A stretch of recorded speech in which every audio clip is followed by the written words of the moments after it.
आज पढ़ना है derivation for the expression of drift velocity in terms of relaxation time, यानी कुल मिला के ड्रिफ्ट वेलोसिटी का मामला रिलैक्सेशन टाइम के टर्म्स में। तो आपको अगर याद करना है तो आप पहले याद कर सकते हैं कि drift velocity is equal to होता है माइनस का small E capital E upon M into to.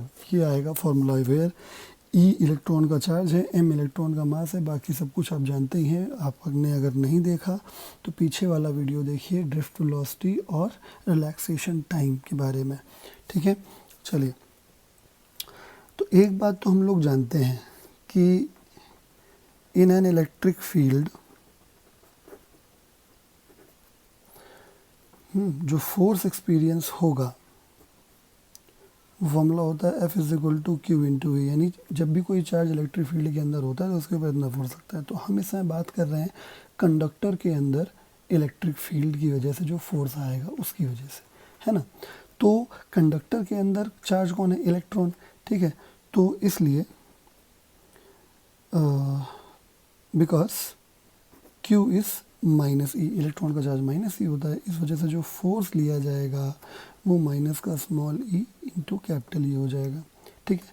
My dear, ई और ई दोनों कांस्टेंट है क्योंकि यूनिफॉर्म इलेक्ट्रिक फील्ड है और ये ई का वैल्यू फिक्स रहता है, इस वजह से दोनों चीज़ें कांस्टेंट हैं, ठीक है। तो हम लोग इस बात को भली बात ही समझते हैं कि हम लोग न्यूटन सेकेंड लॉ लगा सकते हैं।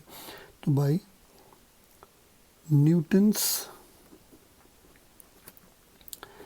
सेकेंड लॉ, सो इस f की जगह हो गया m इंटू ए और ये माइनस का small E into capital E. तो इस तरीके से एक्सेलरेशन आ गया माइनस का small E capital E upon m। तो ये आ गया एक्सेलरेशन इक्वेशन नंबर 1। और यहाँ फिर से देखिए इलेक्ट्रॉन का चार्ज फिक्स होता है, इलेक्ट्रॉन का मास फिक्स होता है और ये यूनिफॉर्म इलेक्ट्रिक फील्ड है, यानी कुल मिला के ये भी कांस्टेंट है। और जब भी एक्सेलरेशन कांस्टेंट होता है तो v is equal to U plus A T S equal to U T plus half A T square V square square use का बस टू ए, इसमें से कुछ भी एक लगा सकते हैं, ठीक है। तो यहाँ पे अगर आपको लगाना है तो आप क्या लगाएंगे? v equal to U plus A T, क्योंकि प्रीवियस टॉपिक में हमने आपको पढ़ाया था v के बारे में, u के बारे में और t के बारे में, यानी इनिशियल वेलोसिटी के बारे में, फाइनल वेलोसिटी यानी ड्रिफ्ट वेलोसिटी के बारे में और रिलैक्सेशन टाइम के बारे में, ठीक है। तो हम लोग यूज़ करेंगे using v is equal to U plus A T for all n electrons, सारे n इलेक्ट्रॉन्स के लिए यूज़ करेंगे, ठीक है। तो इसलिए v1 vector is equal to u1 vector plus a vector into t1। क्यों? क्योंकि हर इलेक्ट्रॉन की अपनी वेलोसिटी अलग होगी, इनिशियल वेलोसिटी अलग होगी, लेकिन एक्सेलरेशन सब पे कांस्टेंट रहेगा और रिलैक्सेशन टाइम भी सबका अलग अलग होगा, ठीक है। उसी के आगे v2 वेलोसिटी जो हो जाएगी वो u2 वेक्टर हो जाएगी प्लस a फिर सेम रहेगा, रिलैक्सेशन टाइम t2 रहेगा। इसी प्रकार होते होते n के लिए हो जाएगा तो vn इज इक्वल टू ये हो जाएगा un plus a into T N हो जाएगा, ठीक है। तो हम क्या करें? सबको जोड़ के n से डिवाइड कर दें ताकि हमें एक्सप्रेशंस जो पता है उनका यूज़ हो पाए। तो एडिंग ऑल इक्वेशंस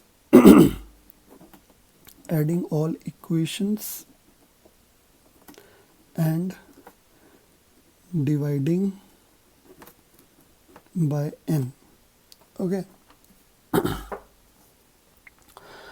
सो ये हो गया v1 vector, v2 vector dash dash dash vn vector by n, ये हो गया u1 vector plus u2 vector dash dash dash u1 vector by n। सभी में से a कॉमन रहेगा क्योंकि a सब में सेम ही था, बाय n। सो हम जानते हैं इसे ड्रिफ्ट वेलोसिटी कहते हैं। ये हो गया ड्रिफ्ट वेलोसिटी, ये ज़ीरो होता है, आपको पता है, पहले पढ़ा चुके हैं। इक्वेशन नंबर 1 से a की वैल्यू माइनस का small E capital E upon m, और इसको कहते हैं एवरेज रिलैक्सेशन टाइम टो। तो इस तरीके से V D is equal to हो गया माइनस का small E capital E upon m into tau. तो रिलेशन भी प्रूव हो गया और साथ ही साथ लगे हाथ ये भी दिख रहा है कि इलेक्ट्रिक फील्ड इंटेंसिटी का जो डायरेक्शन होगा उसका अपोजिट डायरेक्शन होगा ड्रिफ्ट वेलोसिटी का, यानी इलेक्ट्रॉन्स हमेशा इलेक्ट्रिक फील्ड इंटेंसिटी के अपोजिट डायरेक्शन में ही मूव करेंगे।